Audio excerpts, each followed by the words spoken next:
for certain that truth will never stop mattering to me.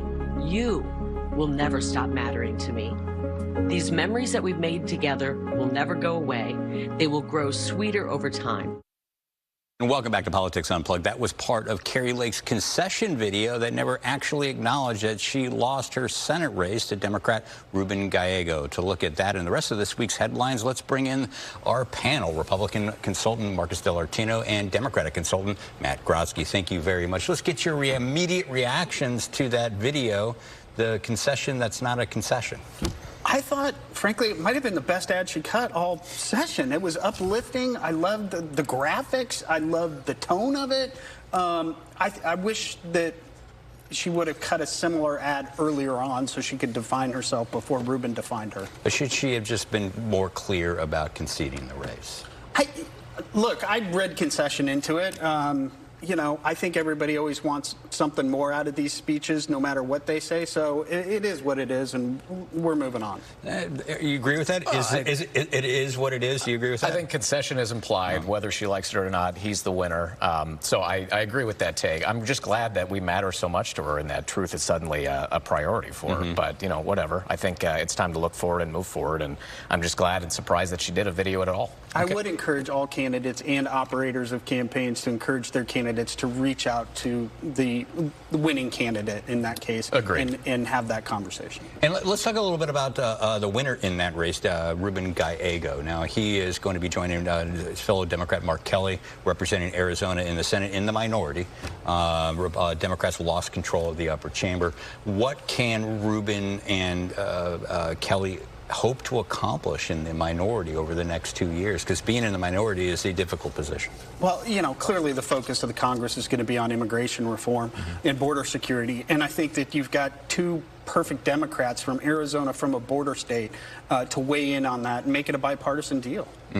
And do you think he set the right tone, Gallego? Because obviously there was an interview with CBS this past week where he was asked whether he still thinks if Donald Trump is a racist, and Ruben Gallego said, yeah, he still thinks he is, and he hopes to be proven wrong. Is that the right tack to be taken heading into this election, into this session? Because the same voters that sent him to the Senate sent Donald Trump to the White House here in Arizona. Yeah, no, not particularly helpful. I wish he would have sort of struck a different tone, but again, Ruben has very strong feelings on this. He's the first Latino elected to the U.S. Senate from Arizona, and so I think he's got a little bit of raw feelings on some of those issues. And your thoughts about what can Ruben Gallego, Mark Kelly, can they accomplish anything over the next year, or are they just going to be playing defense? Well, first, I think that he's got 6 years to worry about his tone, so I think he's able to take some liberties there. But, you know, I think it's mostly going to be about playing defense and then putting themselves in a position where hopefully when we've got a better map for the midterms and as far as the Senate's concerned in 2026,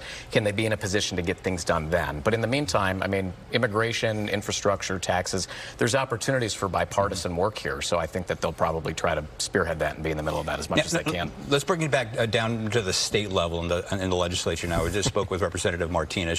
She laid out what she thinks the Republican priorities are going to be. Katie Hobbs clearly is reading these election results and saying she needs to be really focused on immigration. I mean, she mentioned that in her press event the other day. Next week, on Monday, she starts off the week by making some major announcement on border security down in Nogales. Clearly, she's reading the message on that. What do you think the governor needs to do as she sets herself up for re-election? I think she's going to certainly have to work across the aisle. She's going to have to be in lockstep with the Democrats that remain there to make sure that they're all in lockstep on their priorities. But, you know, ultimately, at the end of the day, you know, it comes down to you know, reading the results of the election and making sure that you're following through on what Arizonans clearly want, and that's the legislature that we got. And what is the governor going to have to do on immigration? Now, she has sent money down south to border communities down there and law enforcement agencies down there, and apparently she did mobilize the National Guard in December of 2023 to go down there. That was during or shortly after the Lukeville port of entry when that was shut down. What more can she get accomplished, or should she be doing now with the border? Well, you know, Governor Ducey did the border strike force, and I think that that's probably something she's maybe thinking about revisiting. Certainly some technological issues, probably.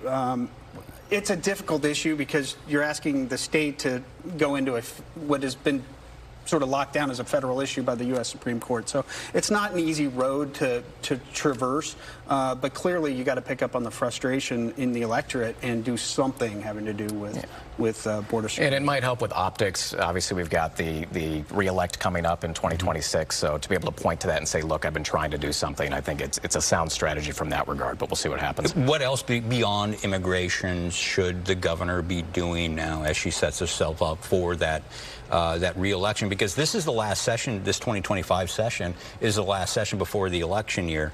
And, you know, typical politics would dictate that a sitting governor looking for re-election is not, she's not going to get a lot of wins out of a Republican-controlled legislature in an election year. Sure. I mean, I think Prop 123 is something that needs to be looked at and discussed. I mean, they couldn't reach a decision on that last time around.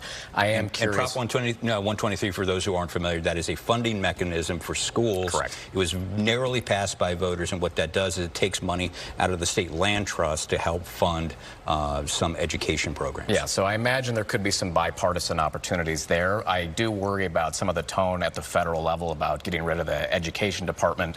Does that embolden, you know, more conservative MAGA members of the ledge to do away with Prop 123 altogether and potentially move people more towards ESAs?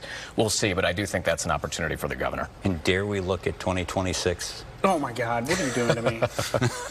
What are Republicans going to do with governor? Who are they going to run? Well, certainly, KTR, Robeson, has been floated and I think is indicated she's in.